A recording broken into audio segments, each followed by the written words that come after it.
अब आपको अपनी स्क्रीन पर विचिट डेली न्यूज़पेपर की हेडलाइन दिख रही होगी। जरा गौर से पढ़िए। Rex it will be okay. ये लाइन एक सीक्रेट कोड वर्ड थी, ताकि कोई समझ ना सके, जिसे सिर्फ वो सीरियल किलर समझ सकता था जो आम आदमी कभी सोच भी नहीं सकता। इस कोड वर्ड के खेल की खिचड़ी में जो गुस्सा, वो तबाह हो गया। चलो, फरवरी 2005, कैरी रोसन नाम की एक लड़की वो दिन कभी नहीं भूल पाएगी। कैरी 26 साल की थी और मिशिगन में पड़ रही बर्फ से पूरी तरह तंग आ चुकी थी। उसे बर्फ पर गाड़ी चलाना पसंद नहीं था, इसलिए वह घर पर ही रुकी हुई थी। करीब दोपहर का वक्त था। कैरी की नींद खुल ही रही थी। उसने खिड़की से बाहर झांका। उसने देखा उसके अपार्टमेंट के बाहर एक अजीब सी कार खड़ी थी और वह काफी देर तक वहीं खड़ी रही। अचानक कैरी के दरवाजे पर दस्तक हुई। उसके डैड ने बचपन में उसे सिखाया था, अजनबियों से खतरा हो सकता है। तो उसने दरवाजे को थोड़ा सा खोला और अपना पैर उसमें अड़ा दिया, ताकि वो आगे वाला शख्स जबरदस्ती घुस ना सके। उस शख्स ने कहा, मैम, मुझे आपसे कुछ पूछताछ करनी है। कैरी ने सोचा, ये सब क्या चल रहा है। उसने आगे वाले शख्स से पूछा, तुम्हें क्या चाहिए? फिर वो शख्स बोला, मैम, क्या आपने बीटीके के बारे में सुना है?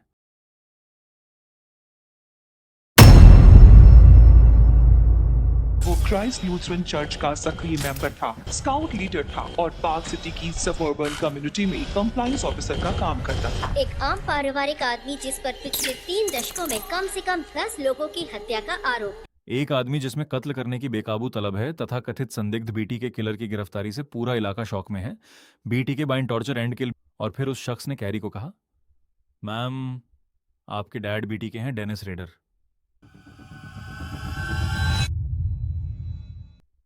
59 साल का रेडर शादीशुदा है और उसके 2 बच्चे हैं। वो क्राइस्ट न्यूट्रन चर्च का सक्रिय मेंबर था, स्काउट लीडर था और पार्क सिटी की सफरबर्न कम्युनिटी में कंप्लायंस ऑफिसर का काम करता था। एक आम पारिवारिक आदमी जिस पर पिछले 3 दशकों में कम से कम 10 लोगों की हत्या का आरोप है। विजिट कैंसस की पुलिस का कहना है, डेनिस रेडर उसके लिए रोमांच था। क्या आप कल्पना कर सकते हैं, किसी दिन आपको पता चले कि आपका पिता दुनिया के सबसे दुष्ट लोगों में से एक है। वो इस बचने के लिए अपनी फैमिली का इस्तेमाल करता। अगर कैरी थे। शुरू से ही एफबीआई और डिटेक्टिव्स का कहना था कुल 10 हत्याएं थीं। बस वही 10 लोग थे। क्या एफबीआई सबको झूठ बोल रही थी बदनाम? बीटी के किलर के मामले में एक और ट्विस्ट दिख रहा है। लेकिन अब एक नया सवाल सबके सामने खड़ा था, क्या डेनिस रेडर ने सिर्फ वही 10 हत्याएं की थी या और भी विक्टिम्स थे? देखिए, ये सवाल सिर्फ पुलिस के लिए ही नहीं था, ये उन परिवारों के लिए भी था जो दशकों से उन जवाबों का इंतजार कर रहे थे। आज सुबह अधिकारियों ने कहा कि 1970 के दशक में आतंकित करने वाला बदनाम बीटी के किलर दूसरे राज्यों के 2 और अनसुलझे मामलों से जुड़ा हो सकता है। अगर कहीं और भी पीड़ित थे तो सच सामने आना जरूरी था। 2005 में 26 वर्षीय कैरी रोसन की दुनिया तब उथल पुथल हो गई जब उसके पिता डेनिस रेडर की गिरफ्तारी हुई। मीडिया का भारी दबाव होने के बावजूद उसके परिवार ने सभी के सभी इंटरव्यू ठुकरा दिए। देखिए, बाहर से कैरी की जिंदगी सामान्य दिखती थी, लेकिन अंदर से वो पूरी तरह से टूट चुकी थी। अपनी परवरिश के चलते, घर की बातें बाहर ना बताने की परंपरा का पालन करते हुए, उसने 10 साल तक अपने दर्द को पूरी तरह दबाकर रखा। बस मुस्कुराओ, सामान्य दिखो और सब कुछ अपने भीतर दबाए रखो। सितंबर 2014 में द गुड मैरिज नाम की एक मूवी रिलीज हुई, inspired by Dennis Rader. Carrie ने जब यह सुना तो वर्षों पुराना दबा हुआ दर्द अचानक सतह पर आ गया। कैरी पूरी रात बेचैन रही, वह रोती रही। अब उसके अंदर जमी भावनाएं पूरी तरह से बाहर निकलने के लिए तैयार थीं। फिर उसने पहली बार एक न्यूज चैनल पर आकर पूरे 40 मिनट तक भड़ास निकाली। उसने अपने बचपन, अपना परिवार, उसकी शादी, उसके बच्चे और उसने क्या कुछ झेला, पिछले 10 सालों से अपने संघर्ष के बारे में खुलकर बात की। उसी रात उसकी कहानी अंतर्राष्ट्रीय खबर बन गई। लेकिन उसके बोलना शुरू करने के बाद एक और मुश्किल सामने आई। उसे एहसास हुआ कि उसने कभी सच में यह समझने की कोशिश तक नहीं की थी कि बीटी के रूप में डेनिस रेडर ने आखिर क्या क्या किया था। अब ये सवाल लगातार उसका पीछा कर रहे थे। क्या वो अपने परिवार का इस्तेमाल एक मखौटे की तरह कर रहा था? क्या वो सच में अपनी बीवी और बच्चों से प्यार करता था? या फिर पूरा परिवार उसके लिए सिर्फ एक ढाल था जिसके पीछे वो वर्षों तक छुपा रहा? इन सवालों के जवाब खोजने के लिए कैरी ने अपने अतीत की परतें खोलनी शुरू की। उसने अपने पिता के रिकॉर्ड खंगाले। जितना वो अपने डैड के बारे में जानती गई, कहानी उतनी ही उलझती चली गई। इस कहानी की शुरुआत सन 1974 में हुई। कुछ ही महीने पहले डेनिस को सेस्ना कंपनी से निकाल दिया गया था। उसे वो जॉब बहुत पसंद थी। नौकरी जाने के बाद वो उदास, गुस्से और परेशान रहने लगा। कुछ ज्यादा ही परेशान, जैसा कि डेनिस रेडर अक्सर कहा करता था, खाली दिमाग शैतान का अड्डा होता है। उसे नहीं पता था वो अड्डा उसी का दिमाग बनने वाला है। धीरे धीरे उसी के मन में शैतानी विचार आने लगे और फिर एक दिन उसने अपने विचारों को हकीकत में बदलना शुरू कर दिया।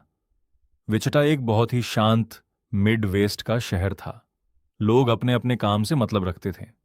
उस दौर में हालात ऐसे थे कि बहुत से लोग रात के वक्त अपने घरों को ताला तक नहीं लगाते थे। उनकी कारें भी अनलॉक्ड खड़ी रहती थीं। घर में मिली उस समय केक टेलीविजन न्यूज का एक जर्नलिस्ट घटनास्थल पर भेजा गया था। उस जर्नलिस्ट को शुरुआत में बस इतना पता था कि हाँ, हत्याएं हुई हैं, कितने लोग मारे गए, ये किसी को भी मालूम नहीं था।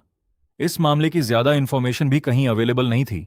लेकिन घटनास्थल पर पहुंचते ही एक बात साफ दिखाई दे रही थी, कोई कुछ नहीं बोल रहा था। सब चुप थे। डिटेक्टिव्स ने सबको चुप करवा दिया था। घर का बड़ा बेटा चार्ली स्कूल से घर लौटा और अंदर कदम रखते ही उसने वो खौफनाक नजारा देखा। उसके माता पिता की लाशें रस्सियों से बंधी हुई थीं, उनकी हत्या हो चुकी थी। भाई बहन भी मारे जा चुके थे। वह नजारा देख चार्ली घबरा गया। सदमे में चार्ली ने उन रस्सियों को खोलने की कोशिश की और फिर मदद मांगने चिल्लाते हुए पड़ोसी के घर भागा। उसे गहरा सदमा लगा था। एक सीनियर इन्वेस्टिगेटर का कहना था, देश के इस हिस्से के लिए यह एक बहुत ही विचित्र मामला था, बहुत ही अजीब, ये होना नहीं चाहिए था। 30 सालों में हत्याओं की जांच के अपने काम में मैंने ऐसा केस कभी नहीं देखा। यह एक भयानक और क्रूर हत्या थी। सबसे बड़ा सवाल तो यह था, कोई किसी बच्चे की हत्या कैसे कर सकता है? विचिट में तो ऐसा नहीं होता था। ओटेरो फैमिली मर्डर की जानकारी पुलिस डिपार्टमेंट के सीनियर ऑफिसर्स को दी गई। शुरुआती जांच में तो यही लगा कि यह किसी बदले की कार्रवाई हो सकती है। वहीं दूसरी ओर कुछ इन्वेस्टिगेटर्स इसके यौन पहलू की जांच भी कर रहे थे। इस केस पर एक या दो इन्वेस्टिगेटर्स काम नहीं कर रहे थे। कई इन्वेस्टिगेटर्स अलग अलग दिशाओं से काम कर रहे थे, लेकिन सभी की कोशिश एक ही थी, इस मिस्ट्री को सुलझाना। हो सकता है आज की वीडियो देखने के बाद कुछ लोगों को पीटीएसडी हो जाए, पर मुझे पूरा यकीन है आप धैर्य से काम लोगे। और हां, इस वीडियो को कोशिश करिएगा अकेले में बैठकर। देखो, ये कोई वार्निंग नहीं है, आपके ही भले के लिए कह रहा हूं। वीडियो कुछ ज्यादा ही लंबी होने वाली है, पर मैं जुबान देता हूं, कहीं पर भी बोर नहीं होने दूंगा। ये है इलाके का क्राइस्ट लूथन चर्च, जो कि 53 स्ट्रीट हिल साइड पर स्थित है। डेनिस रेडर की अपनी बीवी से पहली मुलाकात इसी चर्च में सन 1970 में हुई थी। दोनों के लिए यह पहली नजर का प्यार था और लगभग 9 मंथ के बाद इन दोनों ने शादी कर ली। उनकी बेटी कैरी के अनुसार उनका घर 3 बेडरूम वाला था। बचपन में उनके घर के पास एक बड़ा बगीचा था। उसके डैड ने उसके लिए बड़े बड़े खंभों पर एक बड़ा सा ट्री हाउस बनाया था। वह अक्सर उसी ट्री हाउस में रात बिताया करते थे। कैरी ने बताया कि उसके डैड ने उसके साथ कभी भी लड़कियों जैसा व्यवहार नहीं किया। डेनिस ने अपनी बेटी कैरी को एक टॉम बॉय की तरह पाला। डेनिस जो कुछ भी करता था वह अपनी बेटी को भी करने देता था। इसलिए जैसे ही कैरी चलना सीख गई, वह हर समय अपने डैड के साथ रहने लगी। विजिट एक छोटी सी कम्युनिटी थी, एक छोटा सा शहर था, इसलिए हर कोई एक दूसरे को जानता था। देखिए, रेडर परिवार किसी भी सामान्य परिवार के जैसा ही था। वे वही सब कुछ करते थे जो बाकी पिता करते थे। डेनिस रेडर को सब पार्क सिटी का डॉग कैचर कहा करते थे। हम पता लगा रहे हैं ये कुत्ते खतरनाक होने के साथ साथ अपने इलाके पर भी कब्जा बनाए रखते हैं और हम इन्हें घेर कर ले जाने की पूरी कोशिश कर रहे थे। देखिए, वहां विचिटा डेली नाम का एक लोकल न्यूज़पेपर था।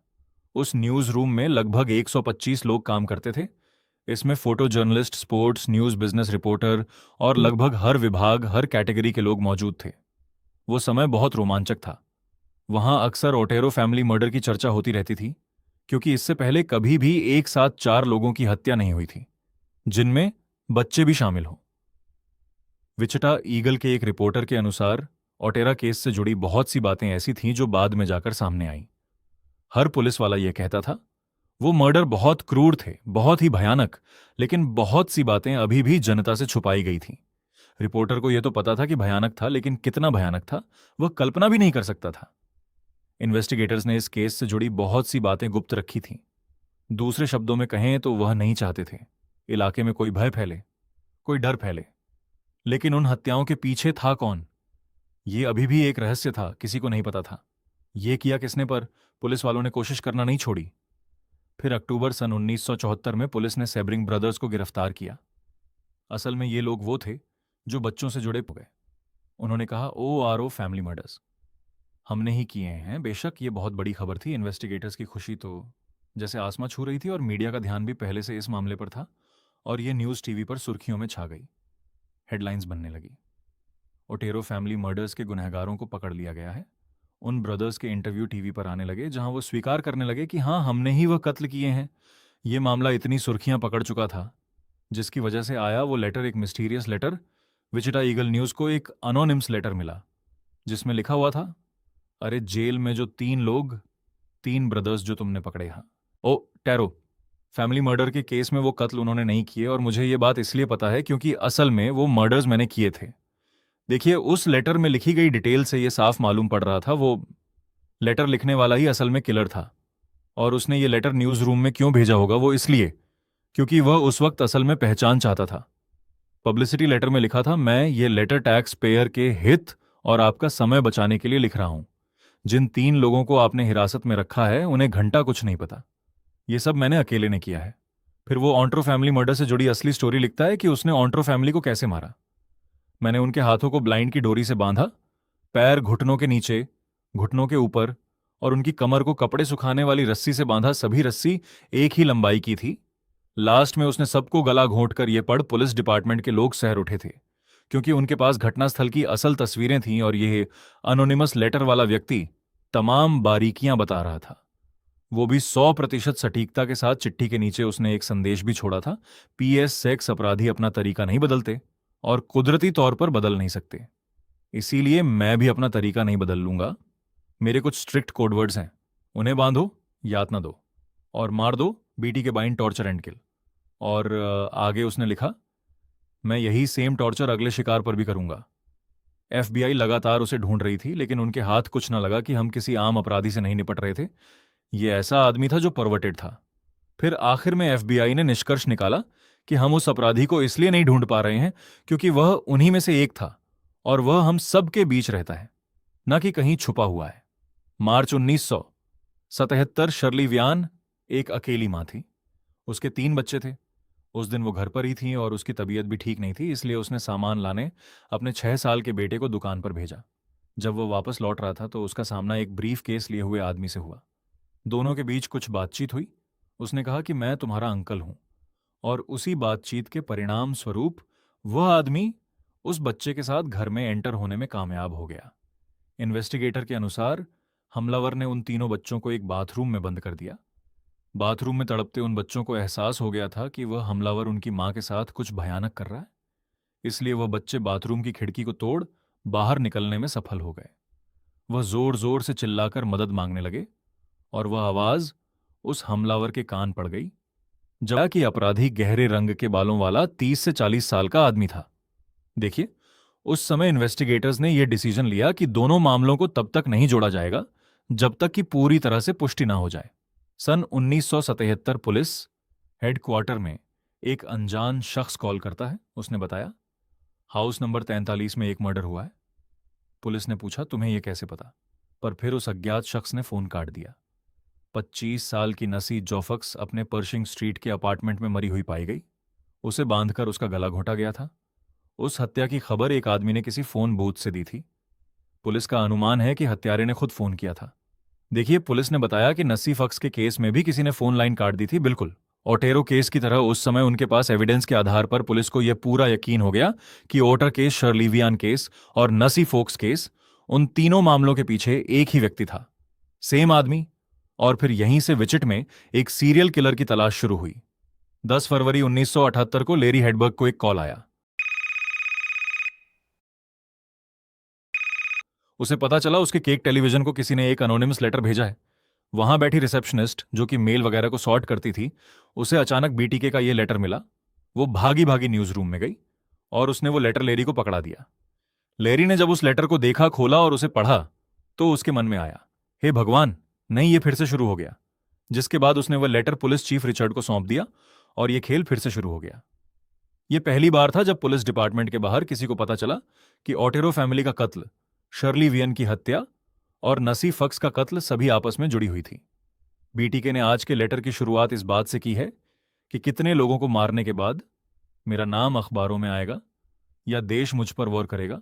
और एक और 7वीं अज्ञात हत्या भी थी जिसके बारे में अभी तक किसी को नहीं पता था, लेकिन उस 7वीं हत्या का जिक्र उस लेटर में था।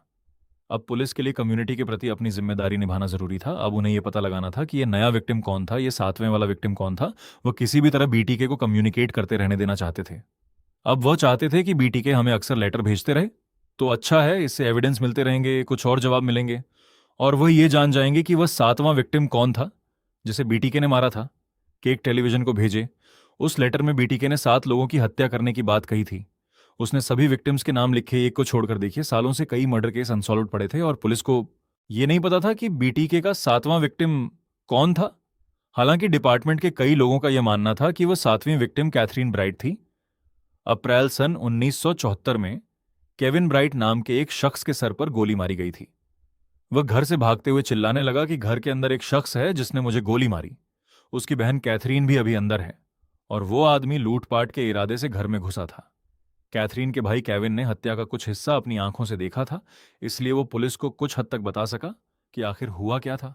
फिर बाद में जब पुलिस आई और इन्वेस्टिगेटर्स जब उसके घर में घुसे, तो उन्हें वहां बेड पर कैथरीन ब्राइट की लाश मिली। उसके शरीर पर चाकू के कई घाव थे। कैथरीन विचिटा स्टेट यूनिवर्सिटी की स्टूडेंट थी। वह आमतौर पर अकेले रहती थी, लेकिन उस दिन वह अपने भाई केविन के साथ घर आई। हमलावर पहले से ही उनके घर पर ताक लगाए बैठा था। जैसे ही वह घर के अंदर दाखिल हुए, तो हमलावर ने उनके ऊपर बंदूक तान दी। हमलावर ने केविन को आदेश दिया कि चलो अब अपनी बहन को बांध दो।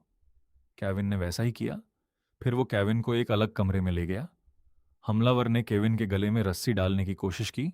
तभी उन दोनों के बीच झड़प शुरू हो गई। हाथापाई शुरू हो गई और इसी बीच केविन को एक गोली लगी सीधा सर पर, लेकिन वो गोली छू कर निकल गई थी। वह जमीन पर गिर के मरने का नाटक करने लगा, और जैसे ही हमलावर कैथरीन की ओर मुड़ा, तो केविन घर से बाहर भाग गया। सर पर गोली लगने के कारण केविन को अस्पताल ले जाया गया। पुलिस ने केविन की मदद से हमलावर की पहचान करने की कोशिश की। एक स्केच के जरिए एक गोरा पुरुष, लगभग 30 साल की उम्र, करीब 180 पाउंड वजन, यानी ऐसी डिटेल जिसे कुछ खास मदद नहीं मिल सकती। 1974 से 1979 तक विचिटा में बीटीके लगातार संदेश छोड़ रहा था, लगातार लेटर सेंड कर रहा था। न्यूज़पेपर, पुलिस और न्यूज स्टेशन तक उसके मैसेजेस लगातार पहुंच रहे थे। अजीब से लेटर, वो लेटर अजीब थे। उसके बीच कविताएं भी होती थीं और ऐसे कुछ मैसेजेस जिसमें कोई व्यक्ति 7 लोगों का कत्ल करने का दावा कर रहा था। देखिए, ये सब कुछ कैरी रोसन के जन्म से पहले या उसके बचपन के शुरुआती सालों में हो रहा था। आखिरी मैसेज 1979 में भेजा गया था। वो कैरी के पहले जन्मदिन की रात थी। उस रात डेनिस रेडर ने अपनी बेटी का पहला जन्मदिन बनाया था। फिर सेलिब्रेशन के बाद वो रात में अपनी जैकेट पहनकर बाहर निकला और एक कम्युनिकेशन लेटर भेजा, और काफी समय तक वो बीटीके का आखिरी कम्युनिकेशन बना रहा। और उसके बाद बहुत लंबे समय तक बीटीके की ओर से किसी को कोई संदेश नहीं मिला। शायद उसके बच्चों के होने से उसकी हत्याओं की स्पीड धीमी पड़ गई। वो अब बिजी हो गया था। ओटेरो फैमिली की हत्या सन 1974 में हुई थी। फिर एक और हत्या, फिर एक और का कत्ल हुआ, फिर कुछ और हत्याएं हुई, और यह सिलसिला बढ़ता ही जा रहा था। और फिर अचानक हत्याएं बंद हो गईं। दिन बीते, महीने बीते और सालों गुजर गए, लेकिन बीटीके कहां गया? No one knows. 30 साल पहले आज ही के दिन 15 साल के चार्ली ओटेरो ने स्कूल से लौटने पर पाया कि उसके पूरे परिवार की हत्या कर दी गई थी, और उसके साथ ही विजेता के इतिहास में सीरियल किलिंग का सबसे बदनाम और अनसुलझा मामला शुरू हुआ। ओरो फैमिली मर्डर की 30वीं एनिवर्सरी पर न्यूज चैनल ने एक स्पेशल रिपोर्ट पब्लिश की। 30 साल पहले ओटेरो फैमिली की हत्या हुई, फिर हत्याओं का काफिला चल गया, लेकिन उसके बाद बीटीके की ओर से कुछ नहीं सुना गया। हर तरफ खामोशी छा गई।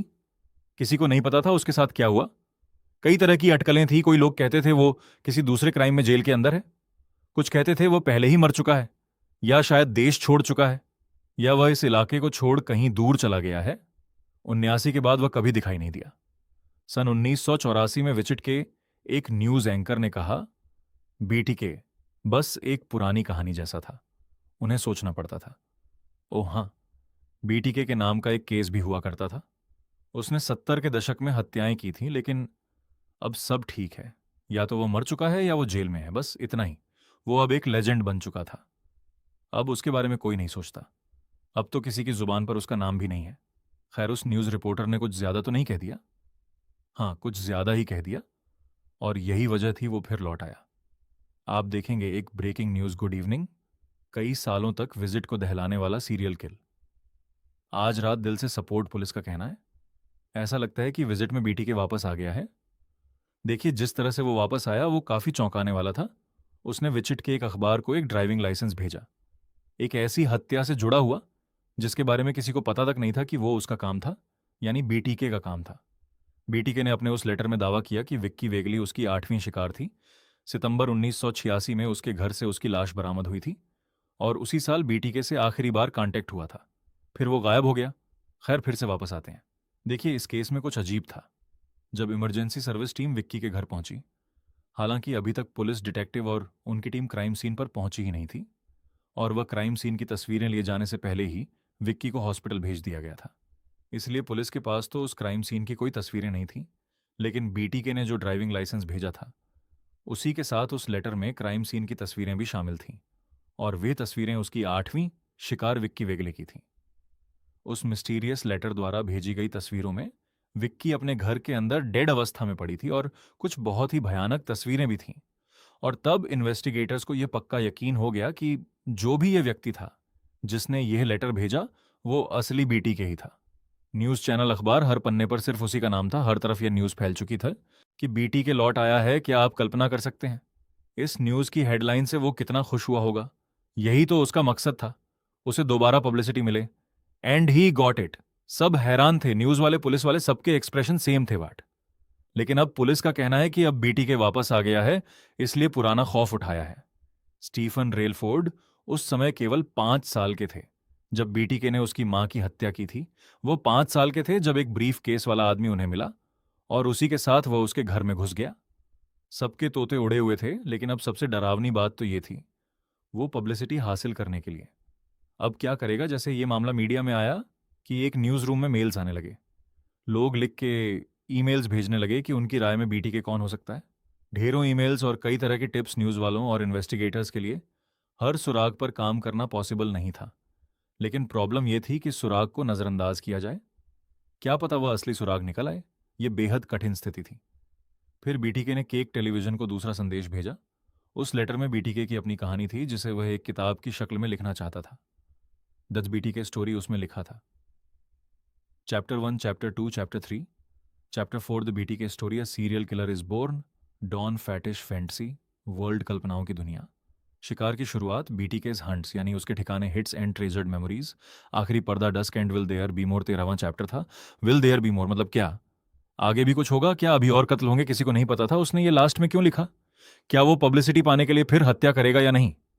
No one knows. एफबीआई के बिहेवियरल साइंस यूनिट ने शुरुआत में ही एफबीआई को निर्देश लिए थे कि बीटीके को पकड़ने की सबसे अधिक संभावना तभी है जब तक आप उससे कम्युनिकेट करते रहें, उससे बातचीत करते रहें, और बीटीके को अपने साथ कम्युनिकेट करने में कंफर्टेबल महसूस करवाए। जिसके बाद एफबीआई ने यह खेल शुरू कर दिया। लव लेटर्स का सिलसिला शुरू हो गया, जिसके बाद हर महीने या 1.5 महीने में उसके लेटर्स आने लगे। पिछले हफ्ते एक लोकल टीवी स्टेशन को कहलू के 3 पैकेजेस भेजे गए जो शायद किसी विक्टिम के हैं। उसका सीधा सीधा यही मतलब था, आओ सालों मुझे पकड़ के दिखाओ। और अब लग रहा था कि वह उन्हें चुनौती दे रहा था कि उसे पकड़ लें। वो अक्सर रहस्यमय संकेत देता था कि बीटीके उन्हें देख रहा है।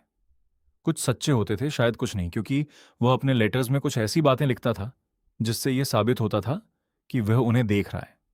फॉर एग्जाम्पल, एक रात की बात है, न्यूज़ ब्रॉडकास्ट में सूजन पीटर्स ने कहा था कि आज मुझे और जेफ को जुकाम हो गया है, हमारी नाक थोड़ी बंद है। 2 दिन बाद उन्हें बीटीके का लेटर मिला जिसमें लिखा हुआ था, मुझे उम्मीद है सूजन और जेफ का जुकाम जल्दी ही ठीक हो जाएगा। उस लेटर के आने के बाद सूजन का कहना था, आज भी जब कभी मैं इसके बारे में सोचती हूं तो मेरे शरीर में वही सिहरन उठ पड़ती है, वही डर की भावना। यह उन चुनौतीपूर्ण केसेस में से एक था जिन पर मैंने कभी काम किया, और मुझे लगता था यह सब काम करने वाले आदमी से बात करना दिलचस्प होगा।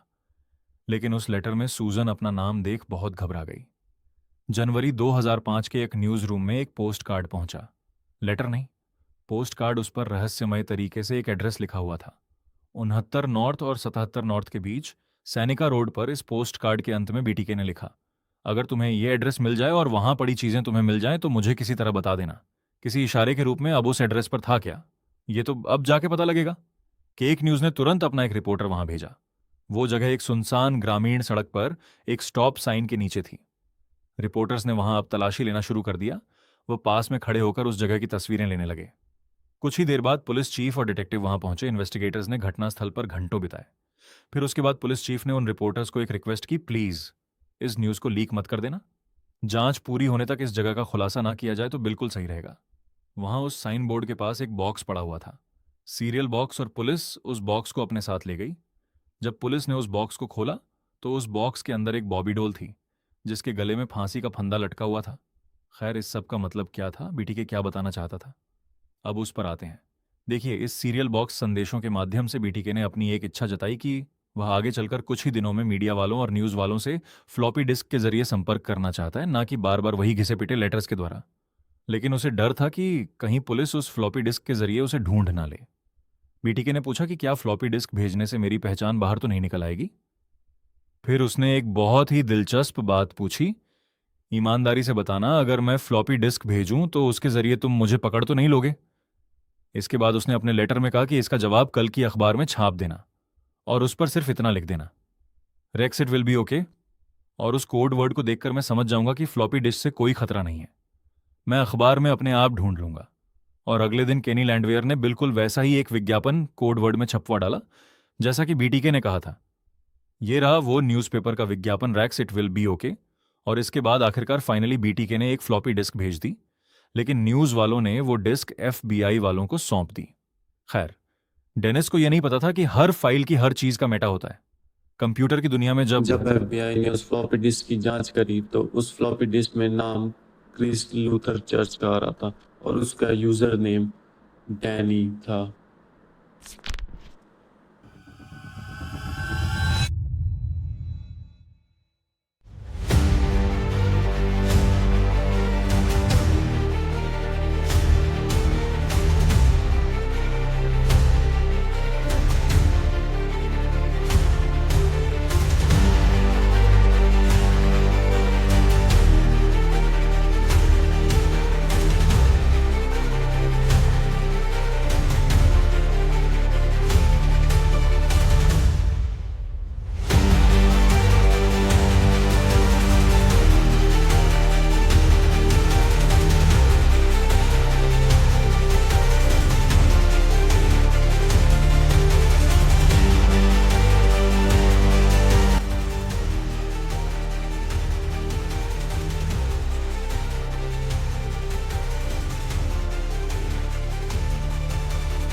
उठ गए।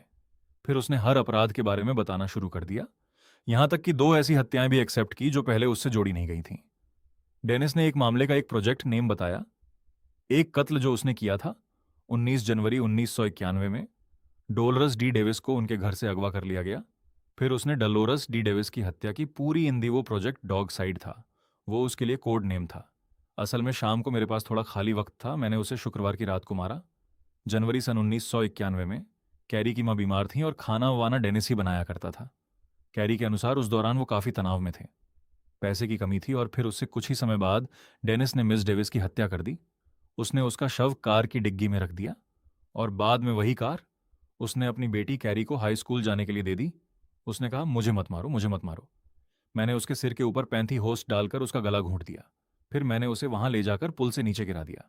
अब सच्चाई सामने आने के बाद जब कैरी को यह पता चला उस कार के राज के बारे में, यह सोचकर वो कांप उठी कि मिस डेविस का शव कभी उसकी गाड़ी की डिग्गी में रहा था। फिर इन्वेस्टिगेटर ने डेनिस से पूछा, क्या तुम मरीन हैज के बारे में कुछ बताना चाहोगे, जैसा कि मैंने दूसरों को बताया है। मैं इन साथ कई मामलों पर काम करता रहता था। मैं उन्हें प्रोजेक्ट्स कहता हूं, वो प्रोजेक्ट फ्लावर नहीं। वो प्रोजेक्ट कुकी थी। जब कैरी करीब 6 साल की थी तो उसकी पड़ोसन हेज मिस हेज अचानक एक दिन गायब हो गई। कुछ हफ्तों बाद उसका शव मिला। किसी ने गला घोंटकर उसकी हत्या कर दी थी।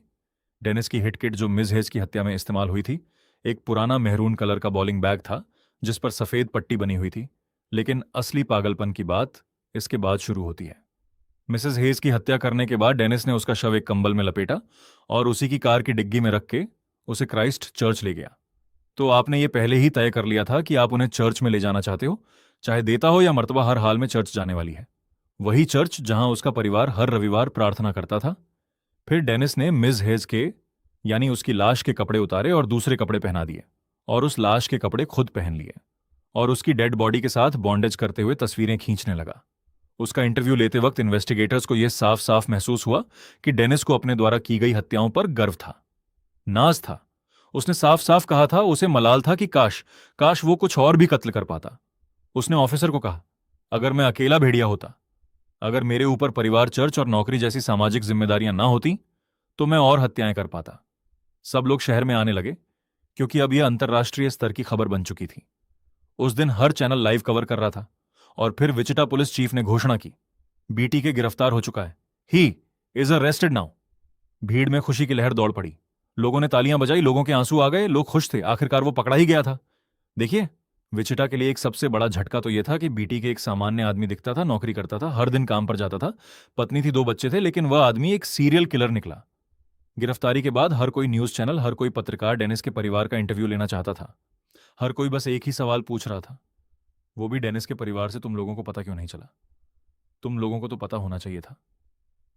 खैर, सच तो यही था, उन्हें कुछ नहीं पता था, किसी को भी कुछ नहीं पता था। उसने सिर्फ अपने परिवार को ही धोखा नहीं दिया, उसने चर्च को भी धोखा दिया, पूरे शहर को धोखा दिया। असल में उसने सबको धोखा दिया। जून 2005 में कोर्ट ट्रायल शुरू हुआ। डेनिस रेडर ने हर एक हत्या को पूरी बारीकी और हर एक पहलू के साथ डिस्क्राइब करना शुरू कर दिया। हम पहली हत्या से शुरू करें।